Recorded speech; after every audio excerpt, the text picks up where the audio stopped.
Tuesday, May 3rd, 2016, in the City of Portsmouth City Council Chambers. I would like to ask Commissioner Williams to please give invocations and lead us in Pledge of Allegiance. Commissioner Williams. Let us stand, please. Oh, Heavenly Father, we come this afternoon asking for your grace and mercy. We come asking for your guidance and for you to lead us in the area that we need to go. We ask you to provide us with the additional assistance that we can help the citizens of Portsmouth move forward in this time of great consequence. We ask these in your name, O Heavenly Father. Amen. I pledge allegiance to the flag of the United States of America and to the republic for which it stands, one nation, under God, indivisible, with liberty and justice for all. Thank you, Commissioner Williams. Madam Secretary. Thank you, Mr. Chairman. We will now have roll call. Please indicate your presence electronically.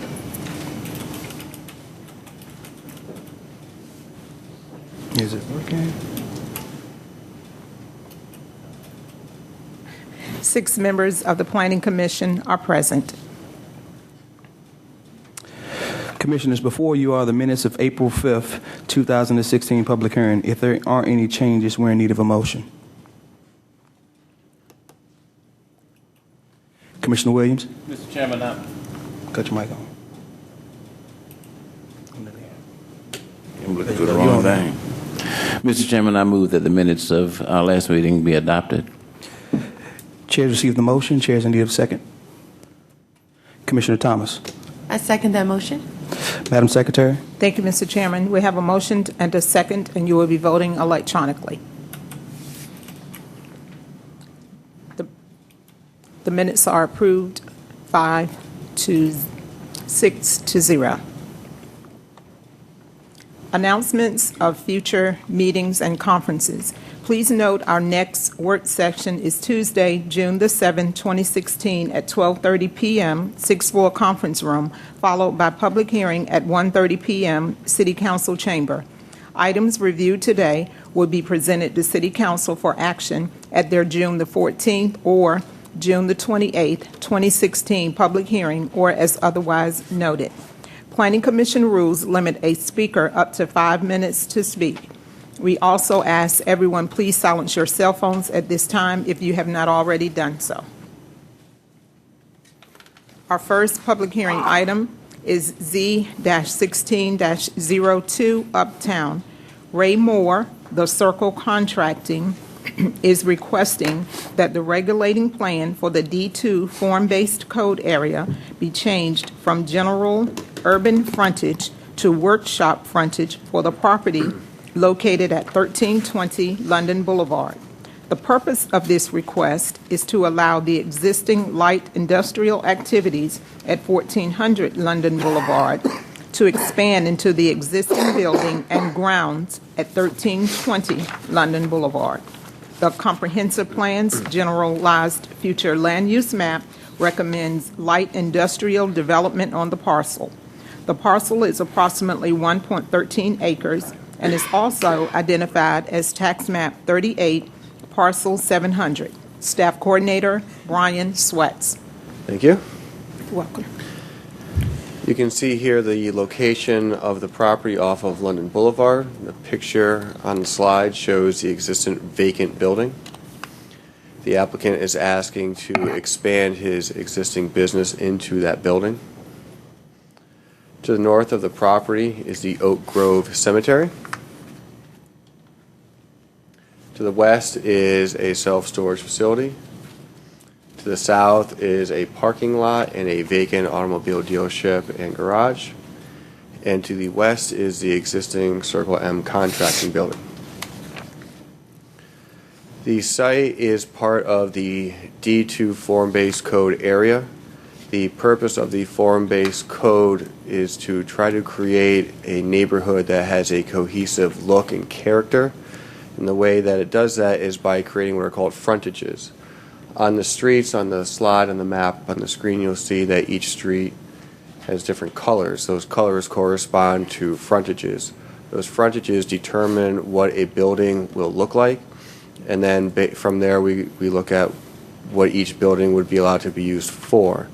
This is somewhat different than your traditional zoning, which focuses on each individual parcel having a specific zoning, which then allows a specific use.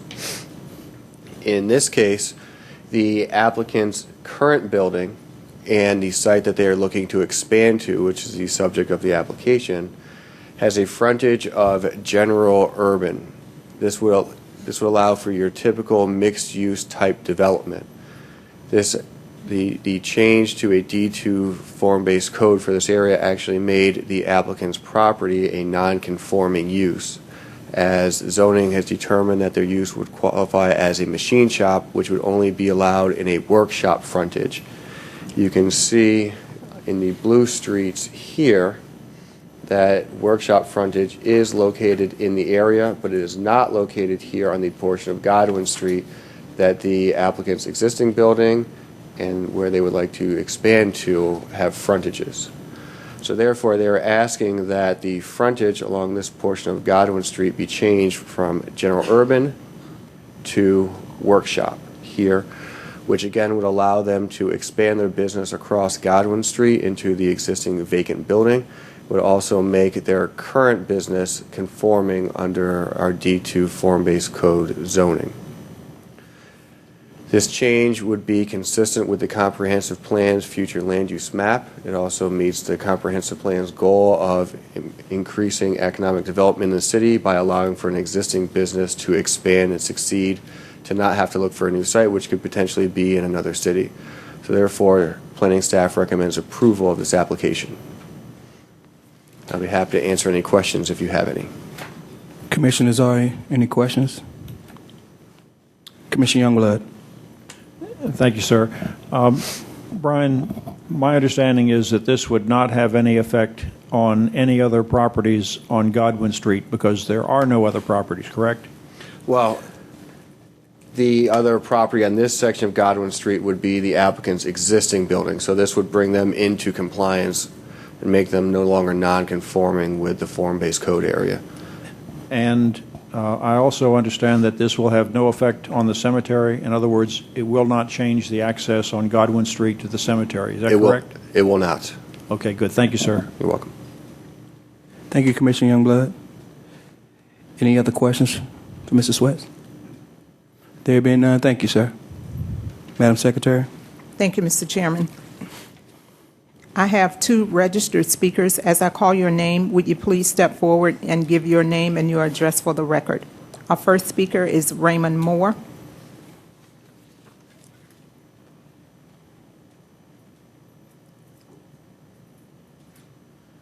Good afternoon. My name is Raymond Moore, and my address is 1400 London Boulevard in Portsmouth. Thank you for hearing our case this afternoon. We've been in the 1400 London Boulevard site since 2002, and we've been, I think, good stewards of that property. We've made several pretty major improvements to the property.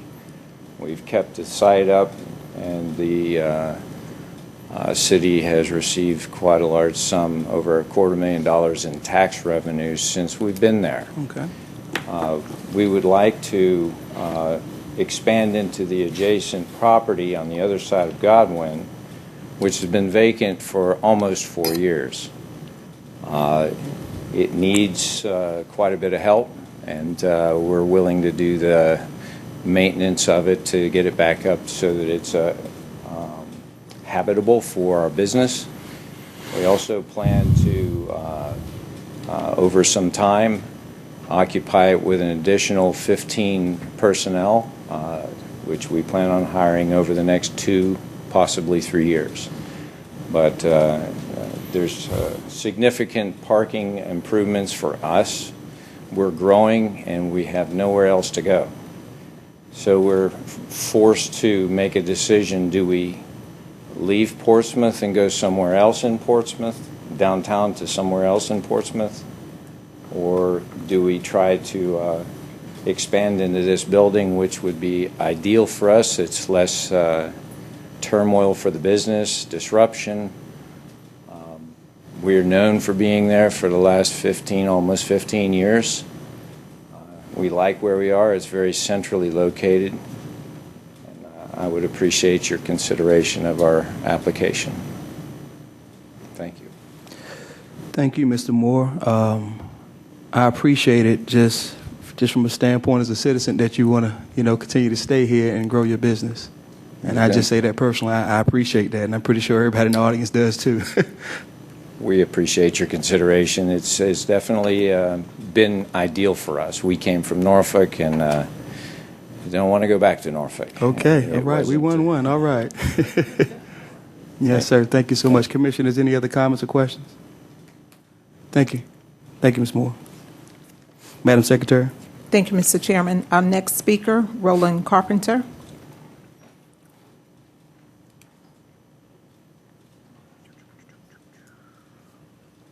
Good day, Commissioners. My name is Roland Carpenter, President and Chief Executive Officer of GI Industrial Marine.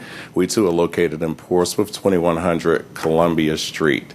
I submitted an application to the Commission zoning on March 18th in the hopes of being here and a part of this hearing in a very similar situation for an unrelated building.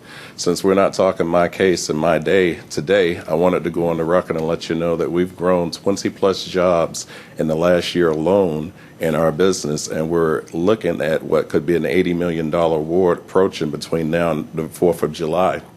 I spoke with the owner of this building, and now that I know what he does, we subcontracted some $2.8 million to local businesses last year out of my business and bought over $800,000 worth of consumables, some of which he offers. So I look forward to meeting him on some of his growth and sharing our industry, and I do hopefully look forward to getting back before your commission in the month or months to come to talk about GI Industrial Marine's growth and what we will mean to the Portsmouth region as well. Thank you.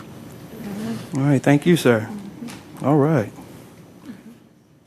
Commissioners, any comments, questions? Madam Secretary? Thank you, Mr. Chairman. I have no other registered speakers. If there's anyone here who did not get an opportunity to register and would like to address Z-16-02, you may come forward at this time, state your name and your address for the record, and you will be given up to 5 minutes to speak. Appearing to be none, Mr. Chairman, members of the Planning Commission, this public hearing is now closed. Commissioner, would there be any questions, any discussions? There being none, Chair is in need of a motion. Commissioner Thomas. Yes, I motion that we approve item Z16-02. Thank you, Commissioner Thomas. Commissioner Thompson.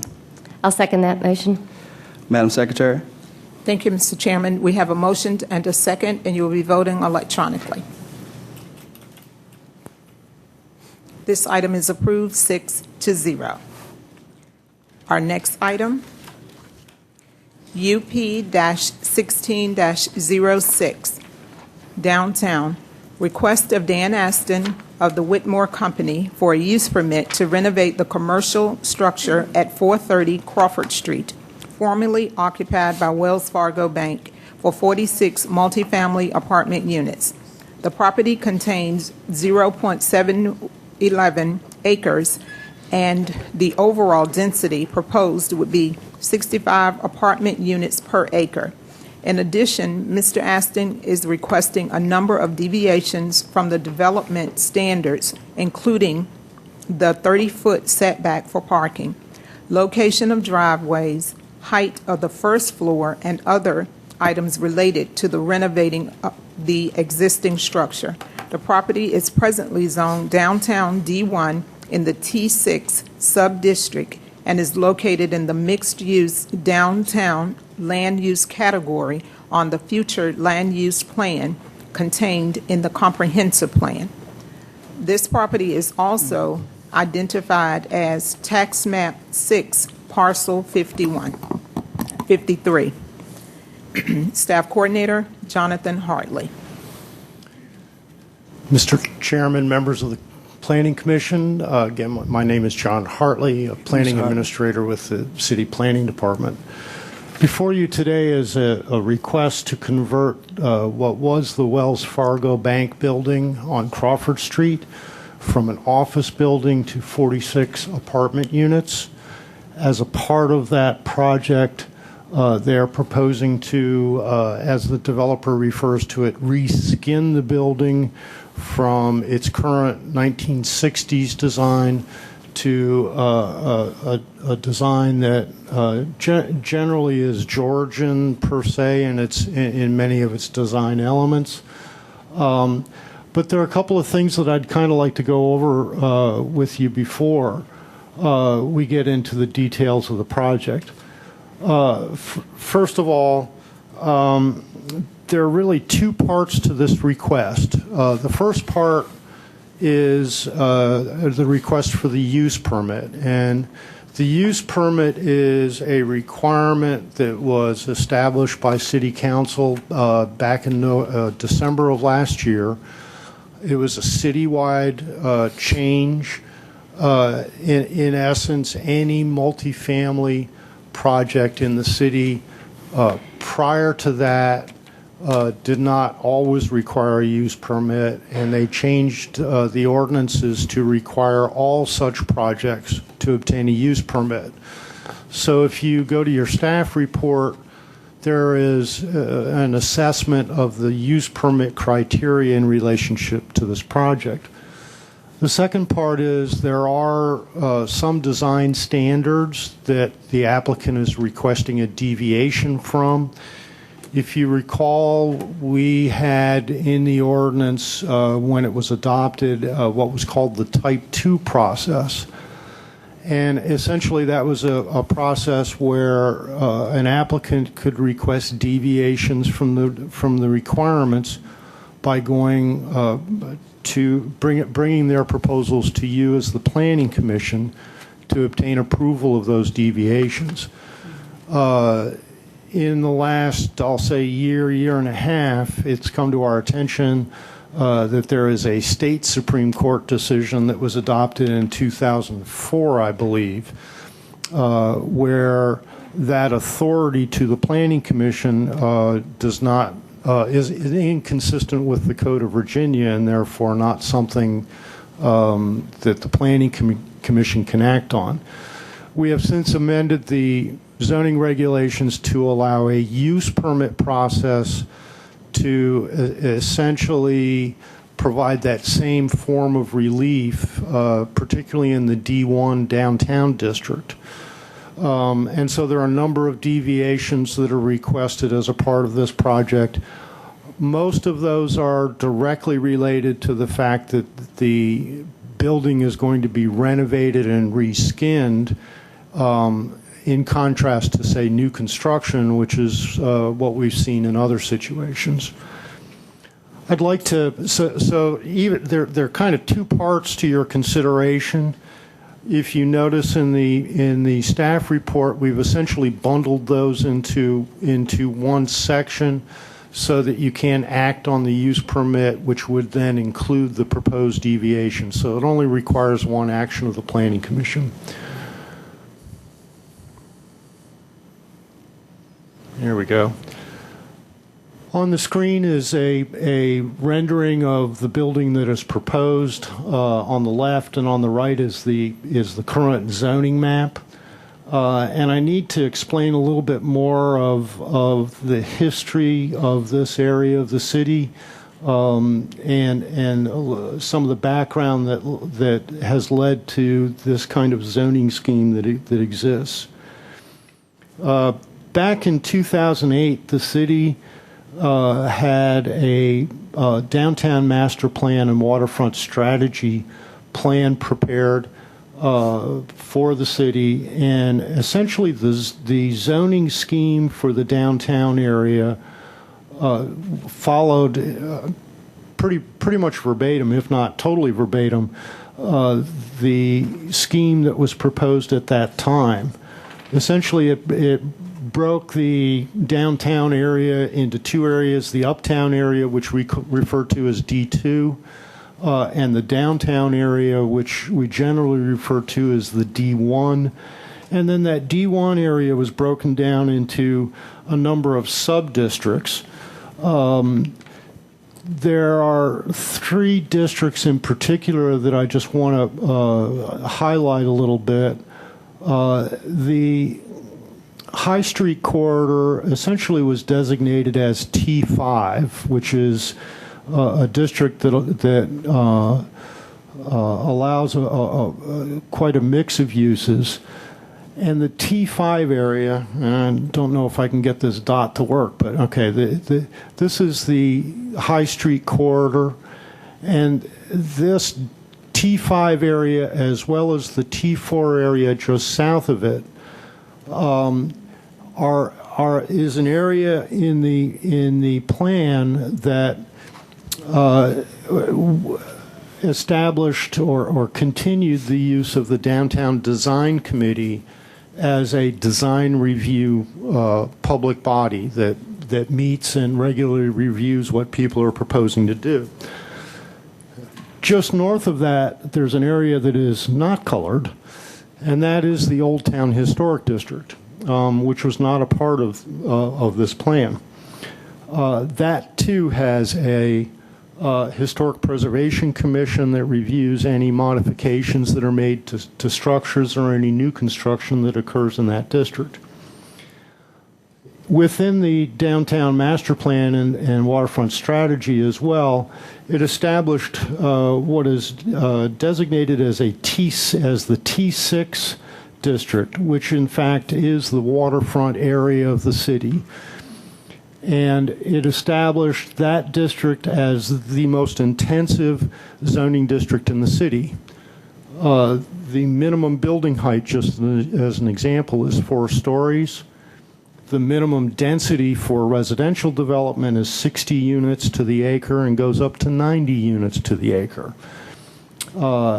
It was also clear within that master plan that there be no design review requirements. So there is no body that reviews the designs of any specific project or proposal. The intent behind that was to make it was to reduce the uncertainty that developers may face in trying to build in this downtown area. It is the waterfront area. It is the most valuable real estate area in the city overall, and it's the intent from this master plan and in turn the decisions of the Planning Commission and City Council that the policy documents that go with and guide development are in that T6 area are of a high density and are not scrutinized from a design standpoint as much as a density and intensity of development. If you take a closer look at this site, really you have the intersection of 3 different areas within the city. You have the Old Town Historic District, which in this slide is represented by the purple and has a design review function by the Historic Preservation Commission. You have the downtown or T5 district, which is reviewed by the Downtown Design Committee. And then you have the T6 area, which is where this site is located, indicated by the red star, where there is no design review function. There are, however, a few design standards, and in terms of the location or fenestration of windows, the fact that there are offsets in the building to kind of break up plain facades, and those kinds of things, some of which are being, there's a request by the developer to deviate from those standards. The rationale for those requests is that it is an existing building, it's got an existing structural design, and from what the developer has said, are very few options in putting a new skin on the building and complying with the specific requirements of the ordinance. What is proposed is 46 units. This is the existing structure. The developer is proposing to take what is now the ground floor and convert it into 2 stories to make it a 5-story building. Remove the skin and replace that outer skin with a new skin. These are renderings of the proposed building, which give you an idea and an indication of the materials that are proposed. And that first, this would be the view from Crawford Street, and this second rendering is the elevation that would face London Street. This is a conceptual plan of the property. It's under an acre. The building is indicated in yellow. What is proposed is to remove the drive-through windows and 1-story addition on the back of the building, and to reconstruct that area into a parking lot that will accommodate 46 vehicles. Keep in mind that within the downtown district, essentially from, I'll say, Effingham to the river, the city has no parking requirements for any new construction or any renovations. The idea being that the city has public parking facilities in those areas to accommodate the parking demand. Nonetheless, the applicant is going to provide 46 parking spaces, which equates to 1 space per unit. Also on this slide, you'll notice that the Middle Street parking garage is immediately behind this building or to the west of this building. My understanding is there are approximately 460 parking spaces in the Middle Street parking garage, and currently the use of that facility is way under its capacity, pretty much on a regular basis. Special events, when Janet Jackson comes to town, it fills up every parking garage downtown. There are times when there is a major crowd downtown for specific events, but on a day-to-day basis, there's more than adequate capacity in that Middle Street parking garage to accommodate any additional parking demand.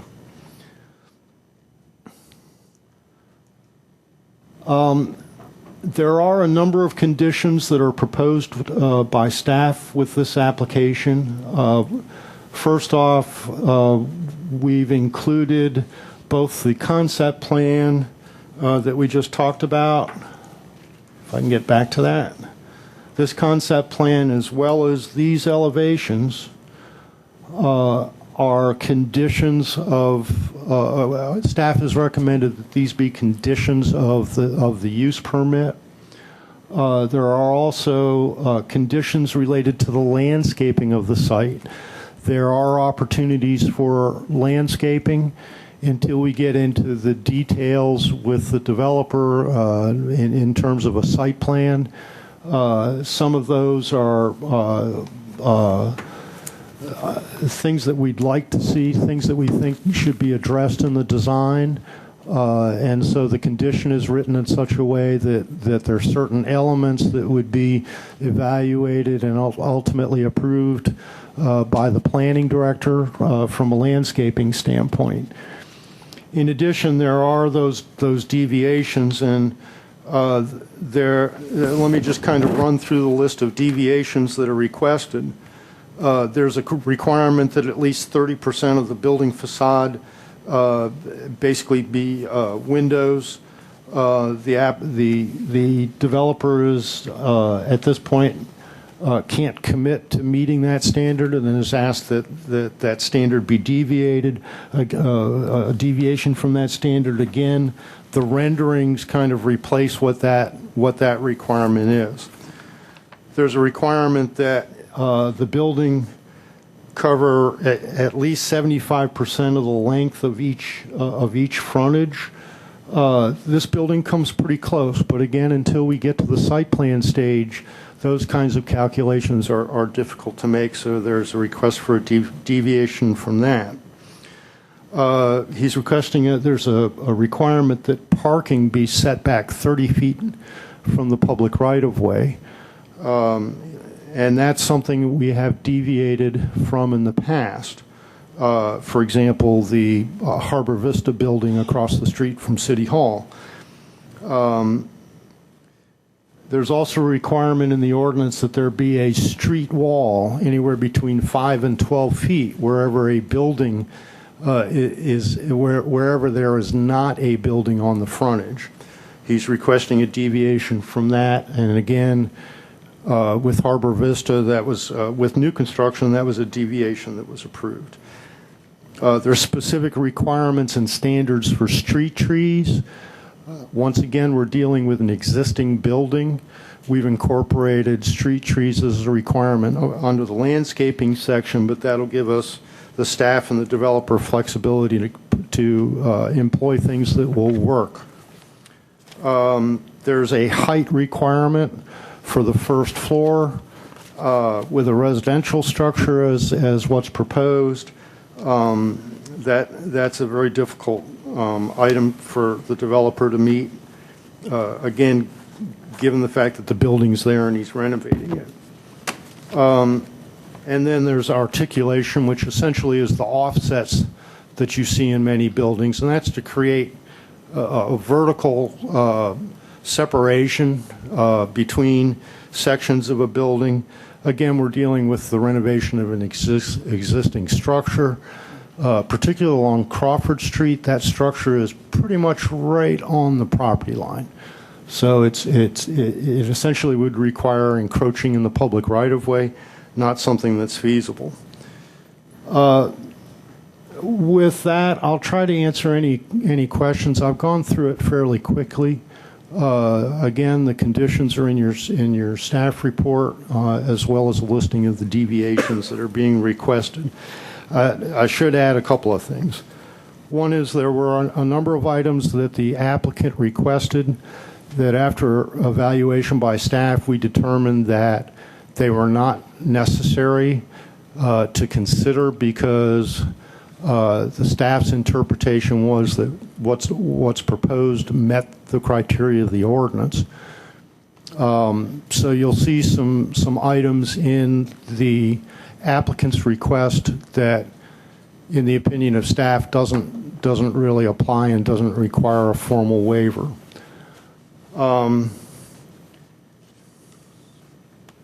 Looking at my list here.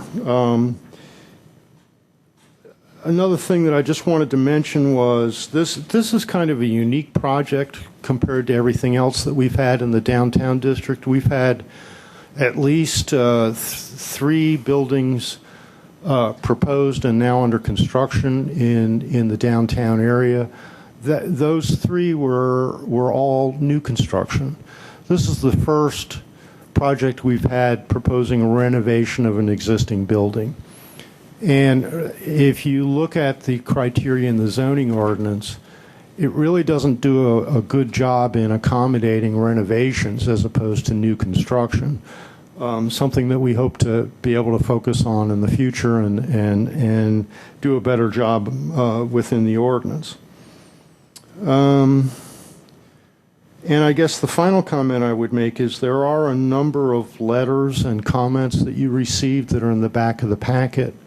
And you may hear from some of those people also today, but just want to make sure that the record shows that you've received a number of letters and did receive them in the formal packet.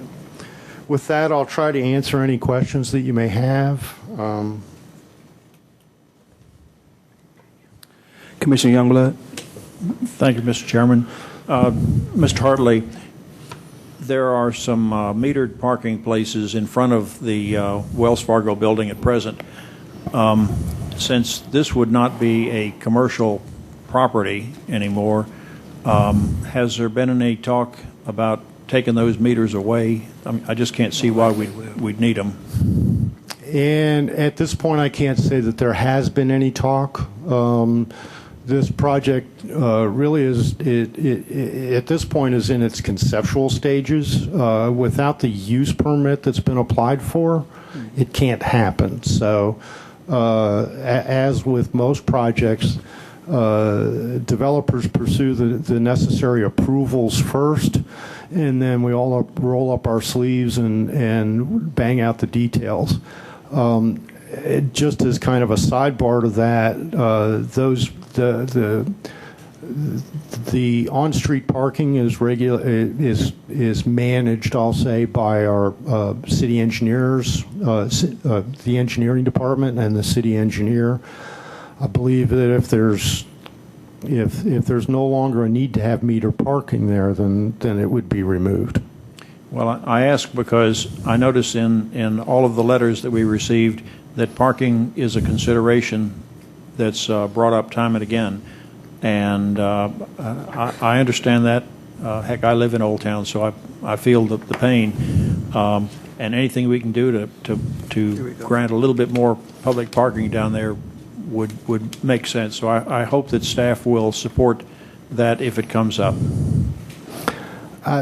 Just in terms of your comment, keep in mind that while the staff has proposed conditions, there's no reason why the Planning Commission can't add a condition or suggestion for consideration by City Council when they consider this item.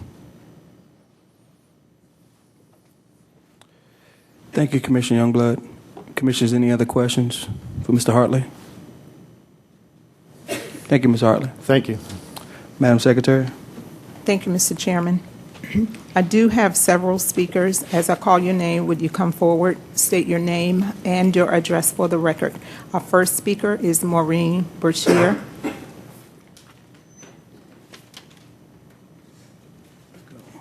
afternoon, Commissioners. Good afternoon. Mr. Chairman, officers of the Commission, members of the audience, all of you, thank you for the opportunity to come and speak to you. I don't have any slides. I'm just speaking to you from the expertise as a resident of the area. Gotcha. And I appreciate the opportunity to do so because I think I work in healthcare and we speak in statistics all the time, but when you start putting a real life against the statistic, it gives you a different view, a different area to consider as you make a decision that's going to affect the livelihood and the quality of living in a neighborhood. So that's what I'm here to speak to you about today. Like you, I'm a devoted fan of Portsmouth and a great supporter of progress and development, and especially of planning, because I think that's the only way we can do the best for the people who live here and for the future people who will live here, not just ourselves. So I would like to say that the project at 430 Crawford is welcome in the sense that it proposes a use for a building that's been in our community for a long time. It may not be the right use for that building, and that's what the concern is, that's where the concern is being generated. You have in your packet about 11 letters from residents who have expressed what they think about the project and what they're worried about. And so as you make your deliberations, I would ask that those people be heard, that you read their letters and think about what they're trying to say to you. I'll summarize the issues in those because I know you're busy people and you may not have time, but I do ask that you read them yourselves. First, of course, is the traffic. That's a very busy corner, always, almost all the time. Comings and goings because the post office is there, because there's a military installation there, because there are other businesses, and because, fortunately, there used to be a bank there. So one of the things to be thinking about is whether or not you have sufficient traffic information to be certain that the egress, the entrance, and the exit from that property are properly mapped for you, and you can tell that that busy corner will be properly organized and the flow will be good. I myself have served on decision-making bodies, and I know that decisions have to rest on the information you have. So it's important that you have reliable information and accurate and detailed information about the traffic on that corner and how people can come and go. The second thing is the parking. I've heard that it's not required for us to consider that, but it would be like telling anybody that's developing a property or a project that they don't have to think about the impact of the project. And as Commissioner Youngblood pointed out, parking in Old Town has always been an issue. It will always be an issue. We don't have very many parking places on the street. And in this area, there are no parking places on the street. parking that's available in the area is at capacity. The people who live there, the military who come and go every day, visitors to the museum, the very busy weekends when we have flea market and the farmers market and other events which are increasing in number and are quite wonderful in downtown Portsmouth, it really puts a strain on the neighborhood. Sorry. So even though it's not required that you think of it, this is a planning discussion, so of course I know you will be thinking of it, and you will be asking yourself questions about whether or not you have enough information to be sure that the quality of the neighborhood, the life of the residents will not be affected by the fact that this is a high-density apartment building that doesn't really have any parking connected with it, or very minimal parking. There are at least 3 other new apartment buildings going up for occupancy right now, further down on London, the one by the traffic center, and the one on Court. So my question is, has there been an occupancy study done to see where we are, and are we at capacity yet? There are a number of examples in other communities of facilities that have been overbuilt and are left empty. That is not an economic boon for any city. And so I urge you to be thinking about whether or not you have enough information about how many apartments do we need, how many do we have, how many more should we be trying to develop. Regional development that improves the city Bourget, you got neighborhood 60 is a plus seconds. for all of us. Sorry, are we done? So you got 56 seconds left. Okay. Reasonable development is a plus for all of us. So I ask as you purposely consider this, that you also look at these issues, the traffic and the parking and the high-density occupation of the city. Thank you for your service. Thank you for your commitment. I know it takes time and effort to do this in a good, thoughtful way, and I appreciate having the opportunity to speak to you. Did I make it? Yeah, you made it. Thank you, Ms. Boucher. Commissioners, any questions or comments? Commissioner Thomas? Hi. How are you doing? Hi. Thank you for your comments. Just a quick question. You mentioned at the beginning that some of the residents in that area did not think that an apartment building, I guess, was the best use of that space. Have you guys thought about what you would like there? I'm just curious for. You know, we haven't had that conversation. At least I haven't had that conversation. But there are plenty of folks in the area that would love to have that conversation and would be happy to do that with you at any time. And I was just curious. Okay, thank you. Thank you, Commissioner Thomas. Madam Secretary? Thank you, Mr. Chairman. Our next speaker, Kathy Revelle.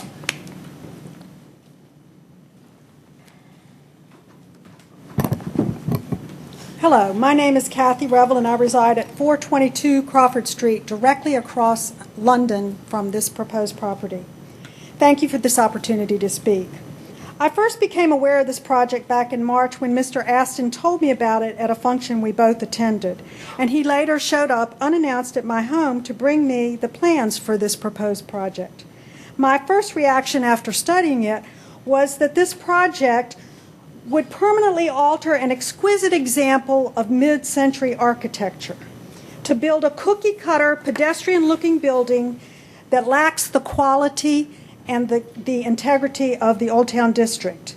But there are other concerns as well, the first being the integrity of the Old Town District.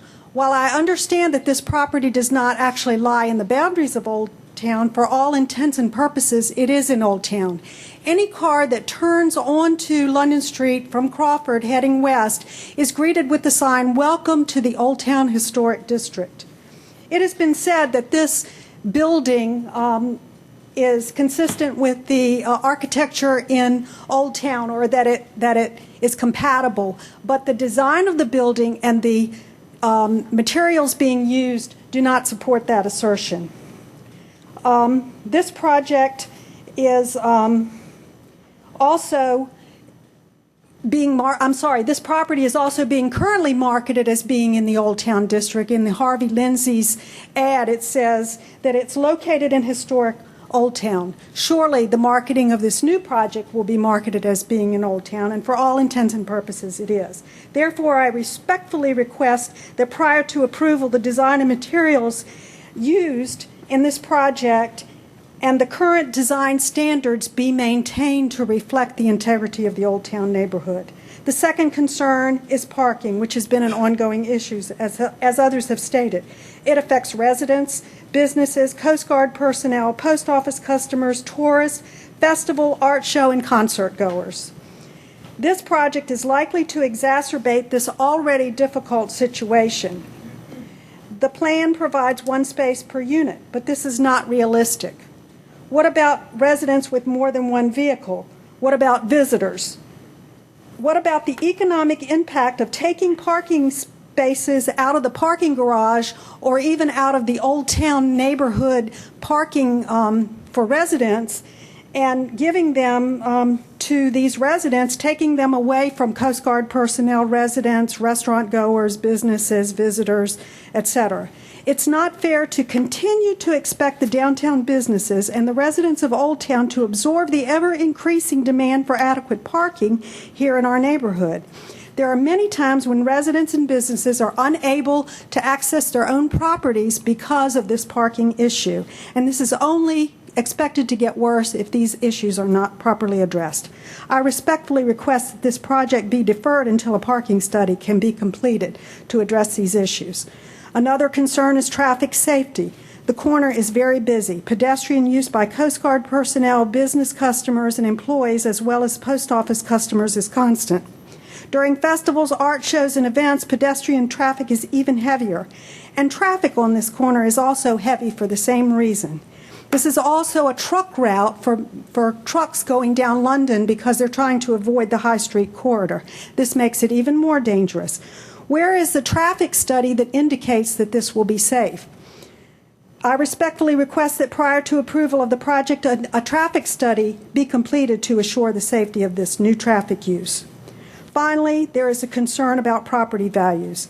As the residential property owner closest to this property, this is a huge concern for me. Where is the data that supports the assertion that property values will not be Ms. negatively Ravel, you have 60 impacted? seconds, okay? Will not be negatively impacted by increased traffic, more difficult access to parking, and less than top quality design and materials in the building itself. The impact of this project on the value of adjacent properties has not been truly investigated, and this alone gives one pause. Growth and transition in any city is inevitable, but there is much concern about this property. We do not have enough information to make this decision soundly. The residents of Old Town ask that we get that information, that it's more important to get this right than it is to get it fast. Thank you so very much. Thank you, Ms. Ravel. Commissioners, any comments? There being none, thank you, ma'am. Our next speaker is Ms. Jenny Larkham.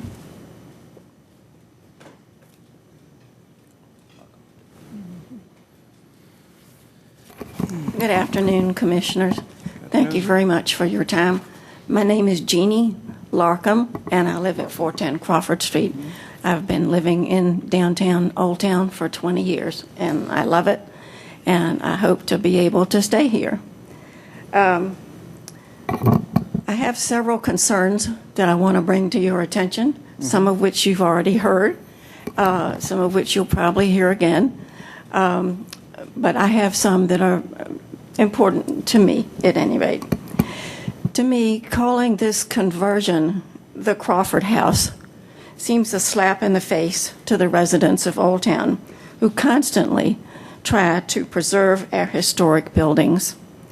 The proposed conversion bears no resemblance whatsoever to the original Crawford House. It only resembles some architect's quick-drawn, plug-and-play design. Even though this building is not in Old Town Historic District or the High Street corridor, it still contributes to and enhances the Old Town area as the building is today. If the developer feels that the design is consistent with and comparable with the Old Town District, I would like him to provide photos and evidence of new construction that would include vinyl windows, fake wood coined corners, and Juliet balconies. The proposed design is disrespectful and in no way honors Old Town. To me, and I am not an architect, this is just the way the building hits me. Trying to squeeze 46 residential units into that one little bedroom building seems absolutely ludicrous. As there are 5 large apartment building complexes currently under construction downtown and another large complex on London Boulevard now partially occupied, have any studies been completed recently on this area citing the need for yet another multifamily apartment building? We ask respectfully the Commission to consider the fact that Oxford Place Apartments is only a block away, and yet it still has problems staying filled. The developer is providing only 1 parking space per resident. What if they have 2 vehicles? Then what? This project will eliminate any possible parking for the vendors who use some of the old Wells Fargo parking space for monthly flea market to load and unload their wares. Is there any proposal to preserve this activity? I am dismayed, at the very least, that the developer plans a dog park where the last little bit of green grass is on this property. 2 of the first-floor apartments appear to exit directly onto this park. I don't think that's a good idea. Portsmouth is the only city in the Hampton Roads area that does not have a dog park. The residents of Old Town have spent many hours planning how to construct and fully fund a dog park in 2 separate locations. The proposed dog park on this site is nowhere near the size, quality, and feasibility of what we proposed and were denied by the city. We have even planned to fence in, at our expense, a public park. The fence would ensure the safety of our small children and who do run into the street. Now that you can be standing right next to that child, and next thing you know, he or she has taken off across the street. And that's a heavy intersection, and we try to be very careful. Ms. Lacombe, you have 60 seconds. Thank you very much. We have tried to, as I said, fence in an area. The park would remain public, not technically a dog park, just dog friendly. Our new city manager denied our request. If this developer is allowed to have a dog park, it certainly is an insult to the residents of Old Town. Even as we come before you this afternoon to plead our case, it is with a great amount of dread and trepidation, knowing that the staff of the planning department has already approved this project. If the Planning Commission has approved this proposal, must the Commission follow suit? We ardently and respectfully request and hope that you will thoroughly study this proposal, its repercussions on the area, and our thoughtfully prepared submittals. Ms. Lacombe, your time is up. All right. Thank you very much. Commissioners, any questions or comments? Thank you so much, ma'am. Madam Secretary. Thank you, Mr. Chairman. Our next speaker, Francis Olson.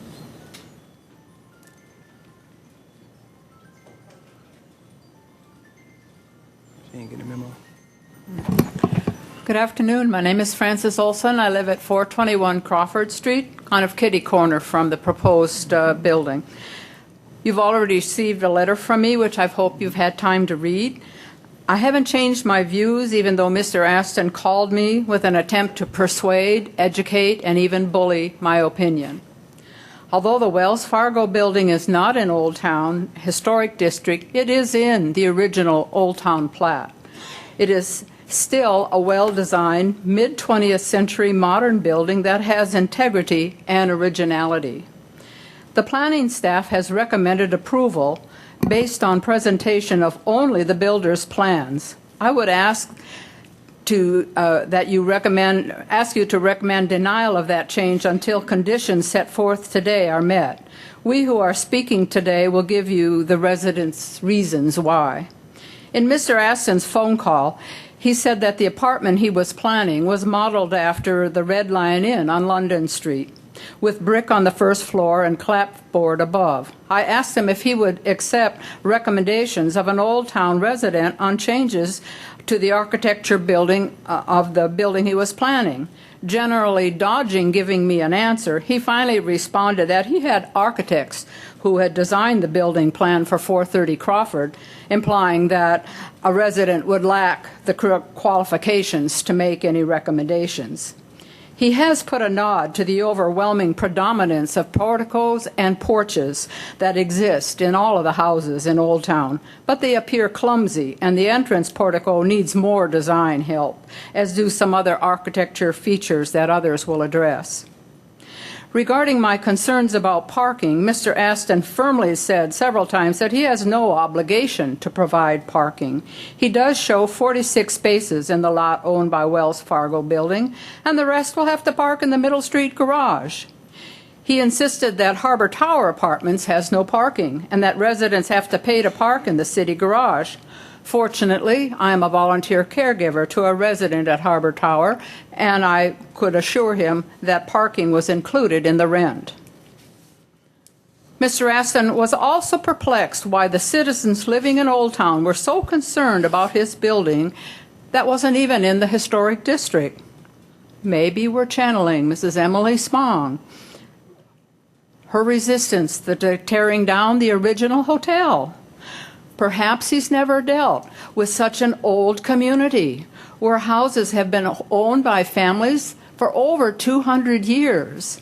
And even if the families don't reside there now, they actually pay caregivers to live in and take care of those houses.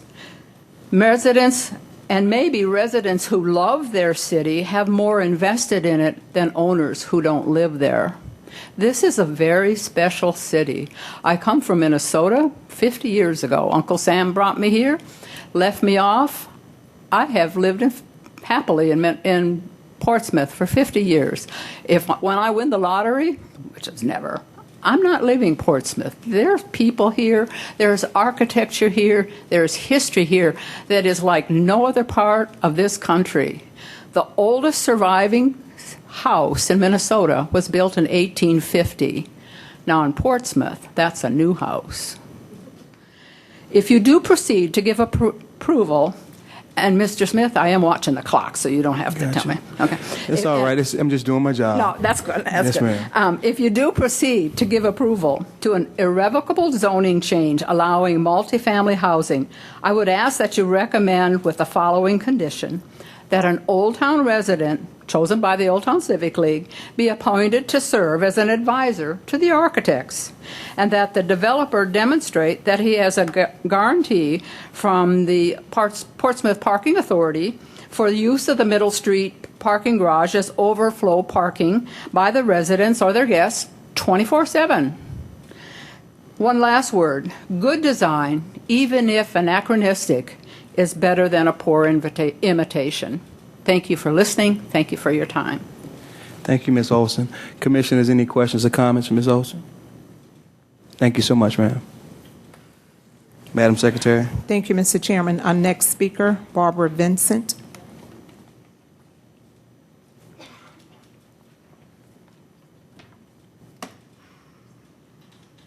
I'm going to roll right to the end. So if you say 60 seconds, you're going to miss some of my words. Still got to say it. Good afternoon, Planning Commissioners and Planning Department members. My name is Barbara Vincent. I'm a former 30-year resident of the Old Town area and a current resident of 1715 Bradford Terrace in the West Parkview area. I am the Secretary and Project Manager for the non-profit group Support Portsmouth Public Art, and I know significant art and architecture when I see it. I am here today to present information that I hope you will understand what a significant building 430 Crawford really is, just as it is, and to help you make the best recommendation for the City of Portsmouth on its use. Our own zoning ordinance states that the downtown districts are created for the purpose of promotion and preservation and includes city's only significant tourist access to the many historic structures. The building at 430 is a significant and contributing structure. This may be additional information for you to consider, but as you're reaching a decision, I believe you will see why this is far too important to dismiss. I hope to impress upon you the importance of appreciating, not necessarily liking modern architecture, but appreciating its contribution to our downtown district. Even though some do not like Victorian architecture, the finest examples of it can be found in our own historic districts because careful consideration was given to them and they were not destroyed. It's enormously important for our local communities to identify and evaluate their mid-century resources. Our 430 Crawford Street building is in its present form is well within the 50-year plus or minus threshold to be considered a historic resource. As a matter of fact, I have an issue of The Alliance, a national preservation magazine dedicated completely to mid-century modern, and the book published by the Virginia Department of Historic Resources that helps cities like ours understand the historic importance of our mid-century buildings.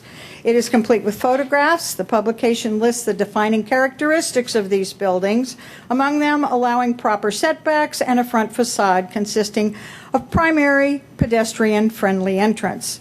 They have interesting lines, and they use durable building materials. The study carefully points out the importance, energy, and monumentality of the style of this building. Our own building is a true and honest example of the Neo-Palladian mid-century design, and it should be preserved as such.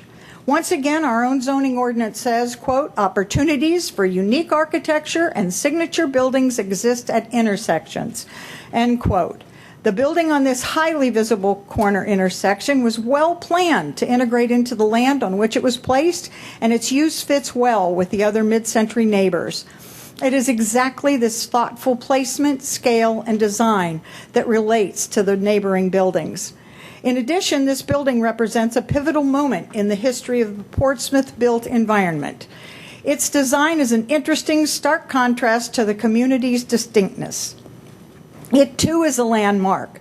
It actually enhances the community's distinctness. It is a landmark, even though it's a recent landmark. It took a very bold decision to build this building. We would like to suggest the city commit to readapting this building in its present form.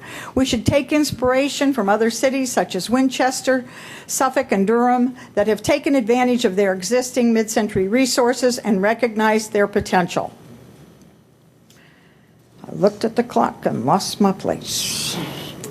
That's a good one. How good it would be for Portsmouth for us to be able to say we took advantage of our mid-city buildings rather than sentence them to another quick remodel and a short-term gain. Additionally, reusing the existing building in its 60 seconds, Ms. Vincent. Thank you. Historic form is the very best use of incorporating green technique as it conserves the materials and the energy that went into its original construction. As you make this decision, please use thoughtful consideration in recognizing the potential of this prominent and historically important building and its use, as opposed to short-term gains. We implore you that if you do choose to approve this to City Council, any proposal you may have to add the condition that the existing building be retained in its current architectural form. Please make the bold decision, as did our predecessors. It's the City of Portsmouth that will benefit the most from your courageous recommendations. I thank you for your time and your consideration, and I'm going to pass out my collateral material.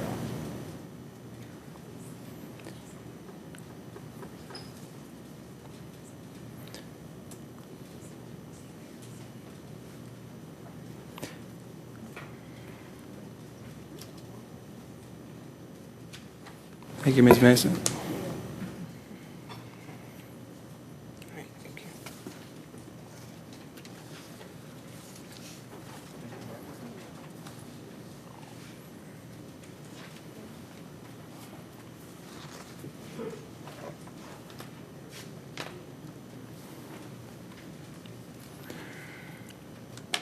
Thank you very much, Ms. Vincent. Commissioners, have any questions, comments from Ms. Vincent? There being none, thank you, ma'am. Thank you. Madam Secretary. Thank you, Mr. Chairman. Our next speaker, Rebecca Lares. Thanks for hanging in there with us. I know I'm last. Hopefully I'm not least. My name is Rebecca Lares. I live at 421 Middle Street. I'm half a block down from the proposed development. Good afternoon, Mr. Chairman, members of the Commission, Planning Department, and members of the audience. I'm here to present information to your consideration that I hope will help you make the best recommendation for the City of Portsmouth on the site at 430 Crawford Street. Residents have identified specific problems associated with the use of the proposed project and its negative impact on Old Town and the historic district. You've just heard how taking away a prime example of mid-century architecture and replacing it with a mediocre building is never a good idea and sets a bad precedent. I'll focus my objections on the proposal's specific, inappropriate use of the site. As a design professional myself, I considered addressing the questionably designed architecture of the proposal. Instead, I'll just mention it. Although the developer highly regards his own design, you've heard the comments from others in the community. And I really hope that you've read the letter addressed to you by the architect, David Leonard. He speaks with years of experience about each design element and hits the nail on the head with the comments. One in particular I'll mention, this exterior facade, as proposed, lacks refinement and friendship of its near neighbors, and the whole proposal needs rethinking, refinement, and resubmission, and he's absolutely right. Honestly, we have no idea what the code-compliant guardrail will look like sitting on top of a value-engineered entablature. And perhaps you feel strongly enough to consider these issues as a condition to approval and to defer the proposal recommendation until really enough information is presented to make a proper evaluation. Proposal of the use of this existing building with any remodeling, and it is technically a remodel, not a renovation, will be challenging in offering a successful configuration for a multifamily dwelling at this site. The best and well-planned multifamily buildings break up the facade of large buildings, and they fit the proper scale of the site, the land, and the surrounding buildings. This proposal, with a massive square chunk of a building on this land, is similar to trying to fit the wrong foot into the glass slipper. It simply will never fit. And even yet, I offer another compelling reason that I hope you'll consider. Looking at the proposal application and the number of zoning requests for deviations needed to even try to force this building adapt to multifamily housing makes it abundantly clear that the building is not suitable for this proposal. Over 13 zoning requirements are not met, and the reason given by the developer is because it's been predetermined by the existing building. 13 requirements not met, excuse me. And the developer asks you to recommend this to council. Even the staff report, there's still numerous deviations, and maybe a number of deviations can be afforded by the city to tailor the standards to a specific project, but does the commission really want to suggest to council that they deviate the very life out of this building and its site? I suggest the building itself is clearly trying to tell us something, and what we're saying, and hope you'll see, is that the building like it is meets the zoning requirements for its use already, and its site was never planned for this proposed kind of use. It's honestly very difficult for the average citizen that comes before you to understand all the nuances associated with land use. However, we do understand this, that once this use permit is given, it remains with the land. That means that if this proposal is permitted now and a building is 60 remodeled seconds, Ms. with Laris. whatever design is approved, when the building is sold to a new owner, they too could operate multifamily housing with perhaps an even more inappropriate design. And once again, the residents would have to deal with all the repercussions that they put forth today. I respectfully offer that this fact alone puts up a red flag in recommending this project go forth. We ask you make your decision to look boldly at the proposed project and have a sense of the big picture. For any or perhaps all the reasons we've offered you today, we ask you not to recommend to council that this site be approved for the proposed remodel and its use. After all, we and our needs are part of the city of Portsmouth too, and we hope you'll include us in your decision. The chair of the Urban Land Institute once said, "Growth is inevitable and desirable, but destruction of community character is not." The question is not whether your part of the world will change, but how. Your time is up, And I Ms. Laris. thank you for the opportunity to speak with you. Commissioners, any questions or comments? Commissioner Youngblood. Thank you, Mr. Chairman. Ms. Laris, you understand that this commission is dealing with land use, That's exactly what I've pointed out, yes. right? And not architectural details. That's right. That's beyond our scope.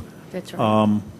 That sort of stuff will have to be handled when this matter comes before the city council.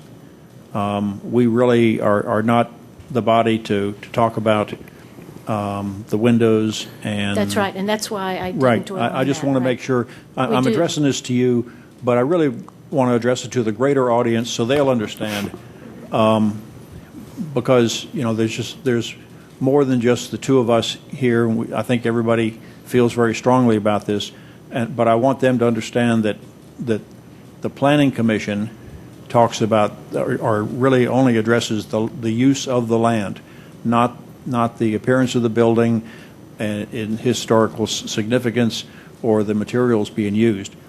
That's going to come up when we make our recommendation to City Council.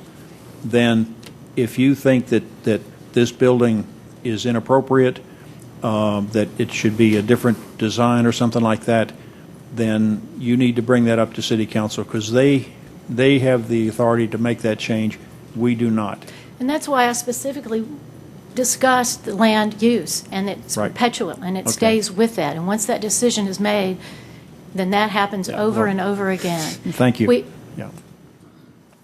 And also, just to piggyback off what Commissioner Youngblood said, we are just a recommending body to council. That's right. That's all we are. That's right. We just And recommend. that's why we're asking you not to recommend this. And we understand that. You have every right to do that as a citizen. You do. And Yes, you you have do. every right to do that as a condition. Yes. Thank you, Commissioner. Thank you so much. Madam Secretary. Thank you, Mr. Chairman. Our next speaker is Herb Bondurant. You got about 4 more. 3 more.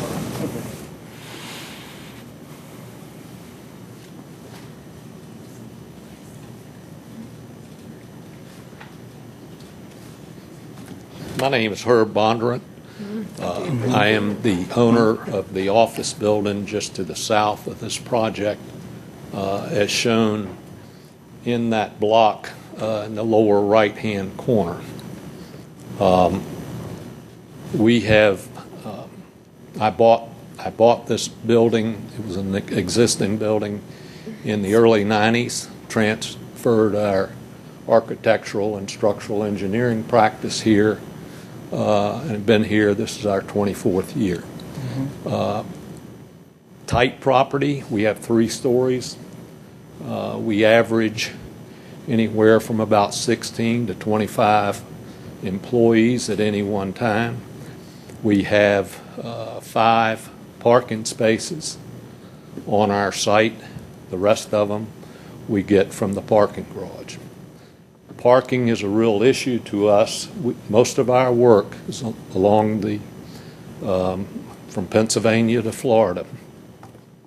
A lot of our projects require coordination meetings, etc., where we're bringing into town for housing, for lunches, etc., about twice a month, a good group of people. I'm not here to talk about the architecture of the building. I'm here to talk about the land use. I can't imagine having a building next door with 46 apartment units next to me with a pool and a dog track all in one congenious piece of property. It just doesn't make sense to me. From a reality, I first heard of this project on the 28th. I was out of town, 28th of April, when the letter, one-page letter, arrived at our office. And I was telephoned, got my people to see what it was all about. The documents we've received have essentially no dimensions, no way I see to do the front of this building, out on Crawford Street without just ruining that corner.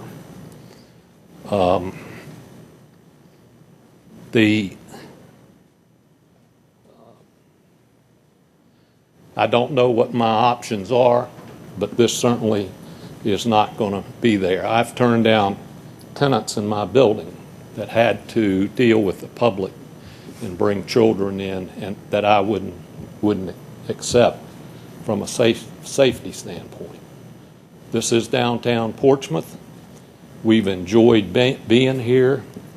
The bank buildings that we have, I think Dominion was there when we first came, and there's probably been a half a dozen since then. We've been good neighbors with the banks. Why that building can't be developed as an office building for Portsmouth, which to me would give Portsmouth a real solid, strong piece of advertisement for what you're after. I won't comment how I feel about this building there, but I am concerned with the safety that I would have. I park on the rear of our property, and there's a landscape there about 8 feet to their parking lot. But I can't imagine that children will not be walking around that area, and I am extremely concerned. You have 58 seconds, Mr. Bondurant. Okay. I hope you're getting, I think it's the wrong use. I wish I was younger. I'd like to develop that building, redo it. I want to thank you very much, and I hope I can find some support. Thank you. Thank you, sir. Commissioners, any questions or comments? Mr. Bondurant? Thank you, sir. Madam Secretary? Thank you, Mr. Chairman. Our next speaker, Dan Aston.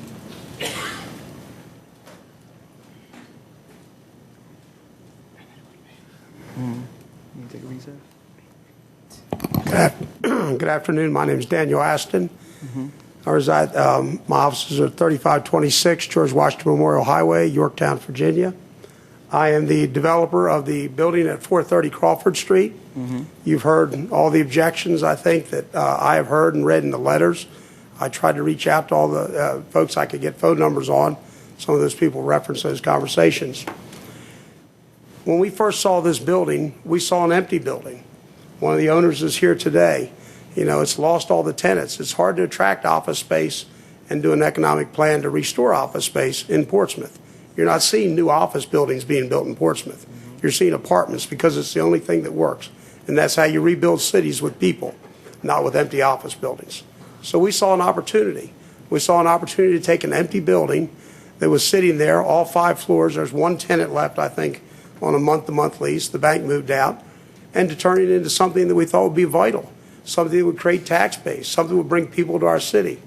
We tried to honor the look of Old Town. The architect that's designed this, which everybody seems to find so offensive, is the architect that's done the Myrtles, Sterling King, the Quarters, the King Street apartments. He's designed over 200,000 apartments. So, you know, some architect from Old Town wrote a letter. I've tried to call him several times. I can't get in touch with him.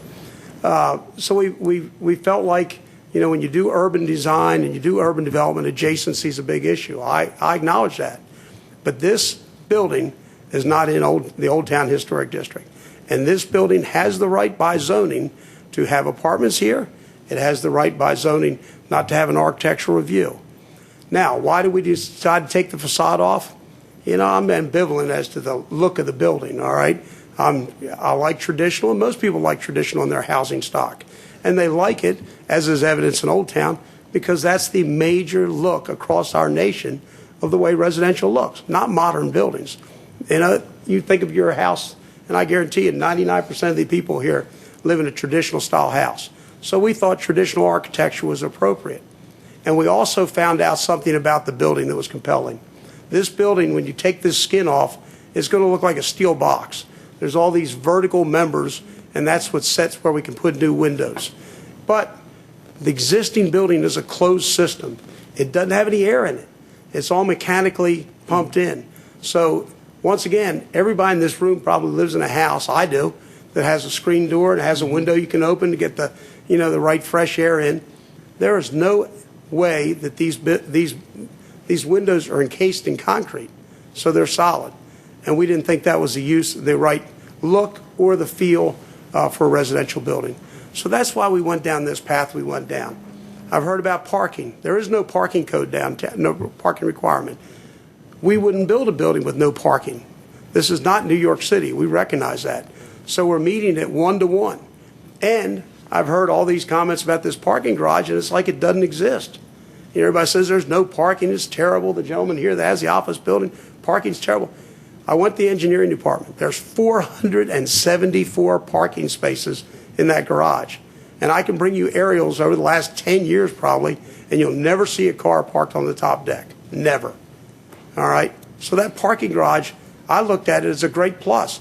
Here's an opportunity in our city to bring people into downtown, incubate people for our city so that they want to live in downtown. They have a parking garage there that should be safe. It gives them overflow parking. It's what the parking garage was built for. It wasn't built for flea markets. And the people that own this building didn't build it so that they could, vendors could park on their lot on Saturday. This is private property. This is 60 private seconds, property. Mr. Aston. This is private property that is zoned correctly for the use. It's the architectural controls do not apply to it. And I think, and we're prepared to invest almost $7 million on a building that's empty today. So our commitment is the city of Portsmouth, and we strongly believe this is the way you bring back people to our city by giving them an option that doesn't require that they buy. They can come, they can rent, and we can incubate them, and then we can get them to serve on our boards, we can get them to buy our houses and move here permanently. That's why we took this position, and we believe in it passionately. Thank you, Mr. Aston. Commissioners, any questions or comments for Mr. Aston? Commissioner Thomas. Hi. A few questions I have written down that I thought about during the other citizens that spoke, but I wanted to ask you, in the package that you sent, I did not see, what do you plan to rent these units for? You have a breakdown of 1-bedroom and 2-bedroom. Yeah, I think there's 37 1-bedrooms, 9 2-bedrooms. 33 and 13. Yeah, and I would tell you that our rents would be similar to what we propose throughout the city. So 1-bedrooms are going to be somewhere a low of $900, maybe up to $1,200, and the 2-bedrooms will be, I don't know, $1,600, $1,700. Okay. But it's a year and a half out if you started work tomorrow. So these apartments are not for families, per se? You're just renting? Well, they're 1 and 2 bedrooms. I mean, we have a standard, we'll allow X amount of people per bedroom, so however they configure themselves would be. Was there a reason that you didn't market for families? No, we haven't marketed it at all. It's just the 1 and 2 bedrooms are the common units of apartment complexes. Mm-hmm. You look around Portsmouth, you look around all the Hampton Roads, it's typically urban design or smaller units, and they're 1 and 2 bedrooms. Does the demographic for Portsmouth fit that, though? Being a citizen, it does. If you go to the city website, they'll tell you that there's 25,000 jobs within 2 miles of downtown, mm-hmm. which is basically the shipyards and the Naval Hospital, and obviously the downtown jobs and Coast Guard. And they'll tell you, I think it's like 2% of those people stay in our city. All right, and those are people that the people you appeal to when you build apartments, urban apartments, what they call renter by choice, which means they probably have the ability to go buy a house, but they don't, mm-hmm. because they're going to be here for a year or two. Maybe they don't want to buy a house, or maybe they're of an age they say, hey, want to shut the door and go to Florida in the winter. But they're called renter by choice, and that's what you're appealing to, because you want to make the housing decision a decision of convenience. In other words, you're not going out and buying a house and maybe you can't sell it. Mm-hmm. So we'd rather have them live here for 2 or 3 years than not live here at all. Was there a reason that brought up my next question then? Was there a reason that you did not, the decision was made not to do the decision was made not to do condominiums instead of apartments? Absolutely. We're not in the condominium business. Okay.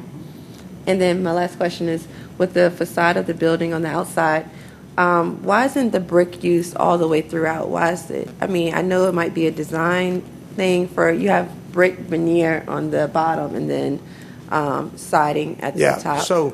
So we took our architectural genesis, I guess, or catalyst, from the building that's the closest to us, called the Red Lion Building, which has red brick at the bottom, and then it has lap board at the top.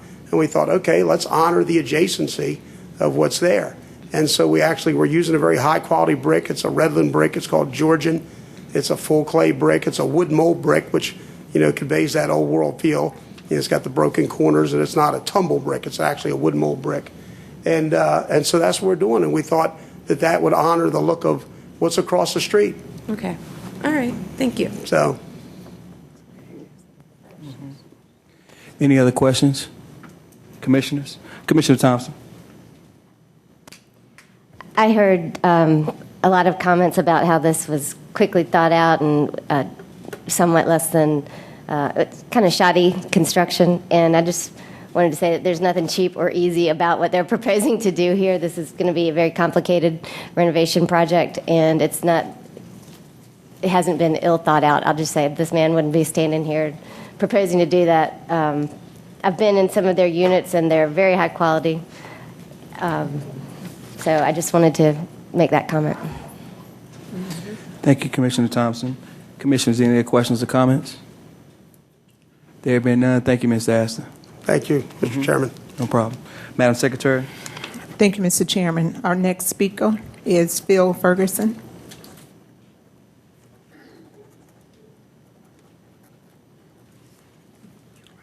Mr. Chairman and members of the Planning Commission, my name is Phil Ferguson. I'm here to represent Mimi Inc., which is the owner of this building. We are a very small family corporation. The corporation consists of, I have one brother and two sisters and myself, so it's a very small family operation. We bought this building about 15 years ago, and at the time we bought it, it was fully leased. It was a fully leased building, and suffice it to say, we felt it was an appropriate investment to make. We did. We put our own money in this building. We've been working with and doing everything humanly possible on this building. We've worked with the tenants. We've done everything we can do as a family. The reality is none of us are getting any younger. The reality is that today, unfortunately, the Commonwealth Attorney's Office was in there initially, and the City of Portsmouth moved them out to the new courts building. That took 40% of the space. Subsequent to that, within the last year, Wells Fargo Bank left. That was another 45 to 50% of the space that was in the building when they left.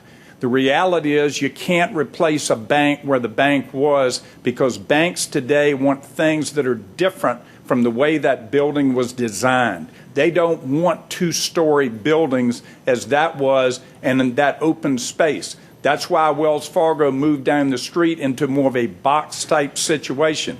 And that's what you're going to see more and more for banks. So as a direct result, Mr. Aston is correct when he, in effect, says what you're going to end up with, unless we go with what Mr. Aston is doing, is an empty building that is serving no purpose economically or otherwise for the City of Portsmouth. In addition to that, we, as a very small family corporation, have no intentions of putting millions of dollars, which would be required to be put into that building, especially when we're all in our 60s going on 70s. And we do not want to see this go on to the next generation because our children are far too spread out in a practical sense. When Mr. Aston, we put this building up for sale. And when we did it, Mr. Aston came and told us what he wanted to do. We spent a lot of hours with Mr. Aston wanting to know exactly what it is he was going to do. And we looked, and one thing I found out about Mr. Aston, when he tells you what he's going to do, he does it. And the bottom line is the quality of the stuff that he's developing and has developed is 100% top notch. This was not coming in to be some relatively inexpensive type operation. I will assure you that when he finishes, he will have probably $7 or $8 million in this building. That building today isn't worth a fifth to a sixth of that particular value. So to the people of the City of Portsmouth, you have an opportunity to take a building that has been a very good building, but it has served its purpose. And the reality is Mr. Aston is coming in with creativity and innovation and bringing that to the city of Portsmouth so that we can move forward into the next century or the next millennium, wherever we're going. And everything he has done and everything he's proposed is totally top-notch in my judgment. And one thing I've learned a long time ago, beauty is in the eye of the beholder. In my judgment, if you compare the current looks of that building with what he is proposing, to me it is like night and day. And by that, what I mean is his proposal is a far, far improvement to what we have You have today. 60 seconds, Mr. Ferguson. To what we have on that building today. And I am appreciative of the residents of Old Town that appreciate the architectural style of that building, but that style is simply not appropriate in today's world. And aside from not being appropriate, the economic ends of trying to operate it heating and cooling wise is just completely not in reality to what we deal with today from a heating and cooling standpoint. That building was great 15, 20, 25 years ago. It is not today. Today, what Mr. Aston is proposing is a great opportunity for the city of Portsmouth. It's a part of the rebirth of the downtown of the city of Portsmouth. And it would be my sincere hope that you would approve this use permit and allow him to develop it, because if you do, it will be another feather in Portsmouth's cap, and it will really be another step towards doing things the right way. Thank you very much. Thank you, Mr. Ferguson. Any questions or comments for Mr. Ferguson? There being none, Madam Secretary. Thank you, Mr. Chairman. Ladies and gentlemen, this is a public hearing on item UP-16-06. If there's anyone here who did not get an opportunity to register and would like to address this application, you may come forward, state your name, and you will be given up to 5 minutes to speak.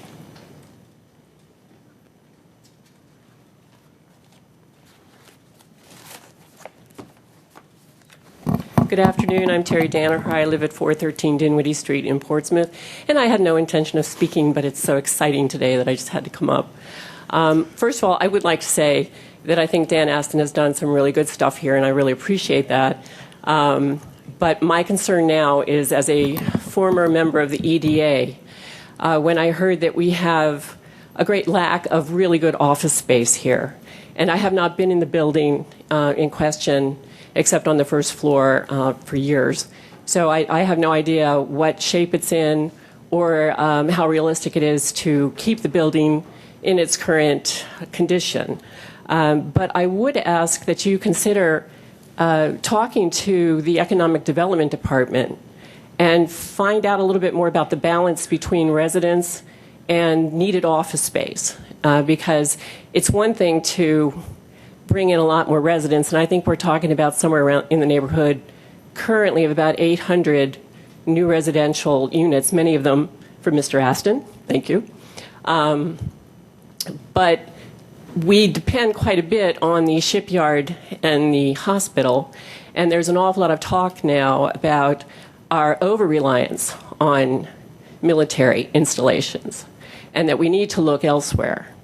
So we need to look at maybe some of those residents coming in to work in a place that is a really nice office.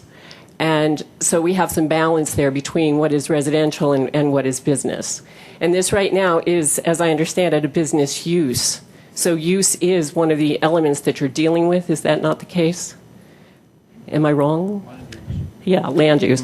So I would really like to see some consultation between the planning people and the economic development people, if that has not yet taken place, because I think that's really important here. Thank you very much. Thank you, Ms. Danner. Commissioners, any questions or comments? There being none, Madam Secretary. Thank you, Mr. Chairman. Is there anyone else who would like to address? You may come forward, sir.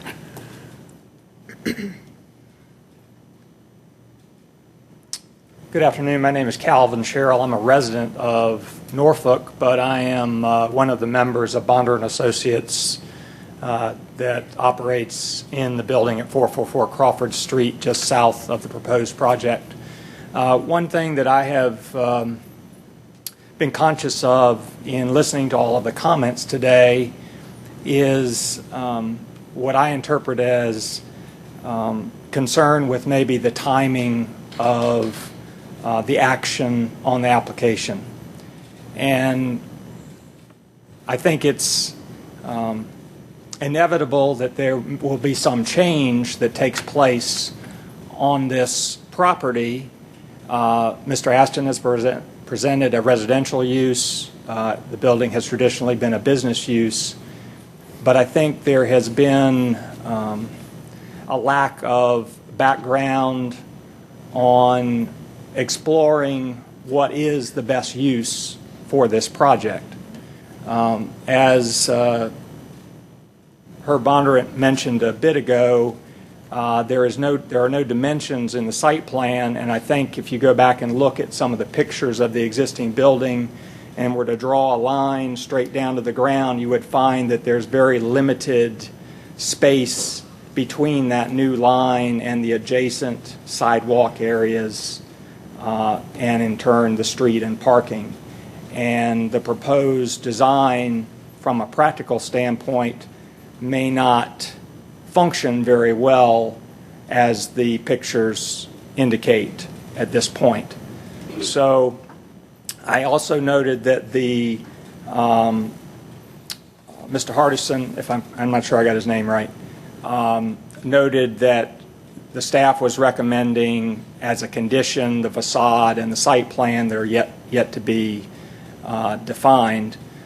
But what I would request, or at least encourage the commission to do, is there doesn't seem, while I'm sure the current owners are anxious to sell the project and for this to move forward from a business and a resident perspective, there doesn't seem to be a compelling reason that the project would need to move forward immediately, and would encourage the commission to delay action on the proposal to allow further study, further comment by the committee, and show that some of the other possible uses have been considered, that there has been more thought given to the site plan with the reality of the dimensions of the building and site as they currently exist. Thank you. Thank you, sir. Commissioners, any questions or comments? Commissioner Thompson?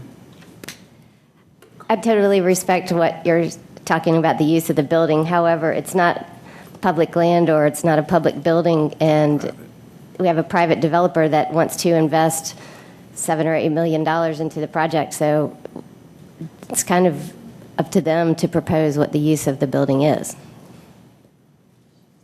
Thank you, Commissioner Thompson. Commissioner Thomas?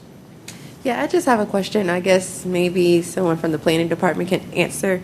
When I was looking at the package and looking at this apartment building, I don't have a problem with the apartment building, because I think what I remember hearing is that the overall general plan, I've heard the use of, we need to develop more office space. I think the plan of the city is to move office space away from downtown waterfront.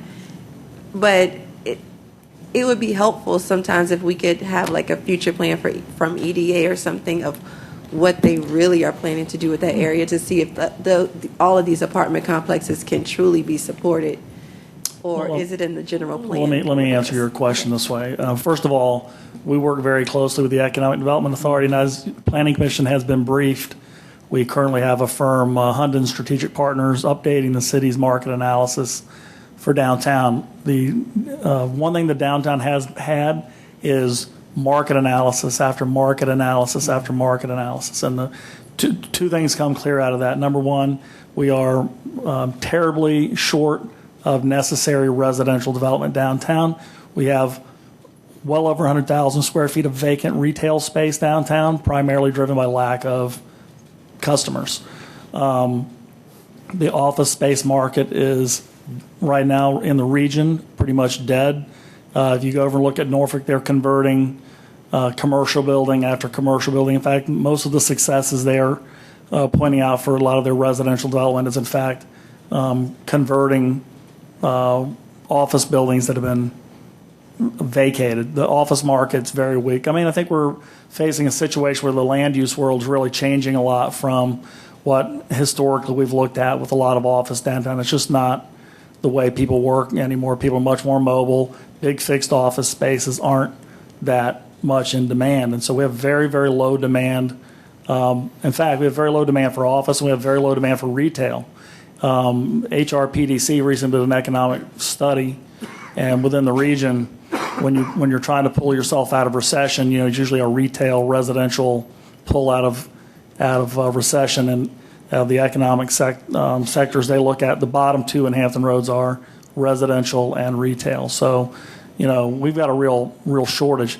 In the market analysis that have been done, again, we're updating, even done during the recession, the last one when these codes were put together. This code, in fact, these densities were built off a market analysis. And you'll see anywhere from recommendation of those things, anywhere from 4,000 to 10,000 dwelling units for the downtown area, 200 a year average. Of course, we've got quite a number under construction right now, but we had a number of years where we didn't have any.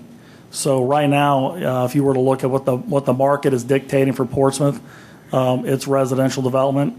Also point out to you, I think we provided a copy. It's on the Planning Department website. We had a demographic analysis done in 2014 by Weldon Cooper, taking a look at the city's demographics, and it pointed out in terms of opportunities for development, two sectors, single, young, basically the millennials you'll hear people talk about, pretty common for urban areas. Also empty nesters who are looking to move away from their homes and into a smaller unit. So quite frankly, I mean, from a planning perspective, the focus the city has, the Economic Development Department's focus is on residential development downtown, trying to build more capacity downtown, to support more of the businesses downtown by full-time residents. And I'd also just mention on one of the other topics, and this building is a prime example, we've lost quite a number of office users downtown that were, as you can hear, they were public office space. Not a lot of commercial users out there. We had city facilities, behavioral health care services, Commonwealth's attorney, the courts building. A lot of our office users are, in fact, have been government buildings, and the city council's direction has been to get out of a lot of those leases and not pay so much in lease space. So I think, in fact, you're seeing a retraction from the public use, not moving elsewhere, but a retraction and having leased office space. So just trying to answer your question there as far as that. And again, as far as the Economic Development Department is concerned, we're working very closely. That study I mentioned with Hunden Strategic Partners, they were in town a few weeks ago doing walkthroughs and some stakeholder interviews, and that's a joint project with planning and economic development. Thank you. That answered my question. Thank you, Commissioner Thomas. Thank you, Bob. Commissioner Williams.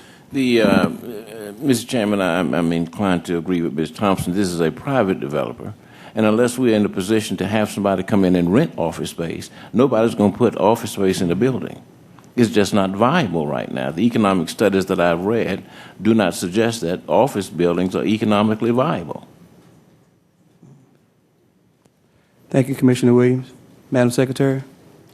Thank you, Mr. Chairman. Is there anyone else who would like to address UP-16-06?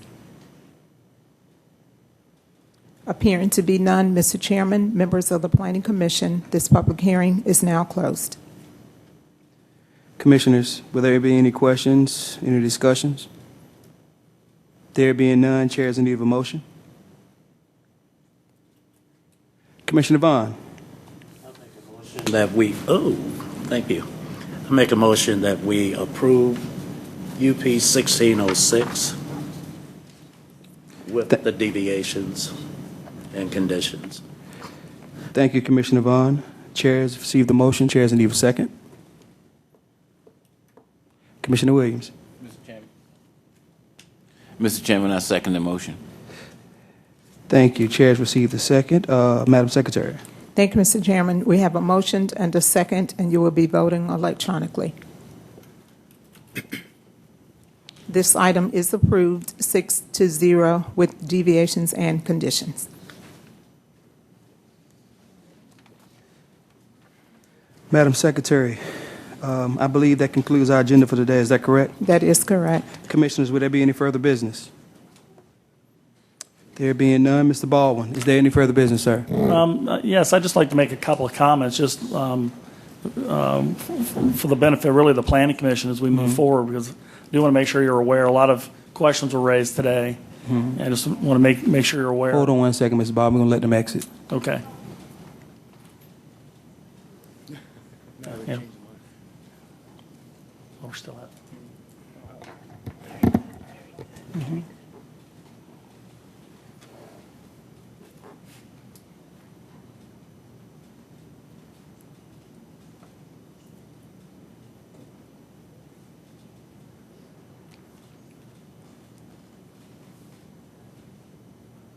You may proceed, Mr. Ball. Okay, thank you. Just want to address a couple of issues. Number one, the question about parking. I think, to make sure everyone is clear on that, in 2010, when the zoning ordinance was adopted, as part of the city's desire to attract development and to be more pedestrian-oriented, the mandatory parking requirement downtown was eliminated. So that's right. It is, while people are raising questions about parking, it is not a code requirement that a developer of anything downtown provide parking. So what we do find is residential developers, and you see the Harbor Vista project across the street, the projects that Whitmore is developing this project, they are providing parking because their customers, their tenants, that's right, demand parking, and I believe a lot of financial institutions are insisting on parking. But that is not a city code requirement.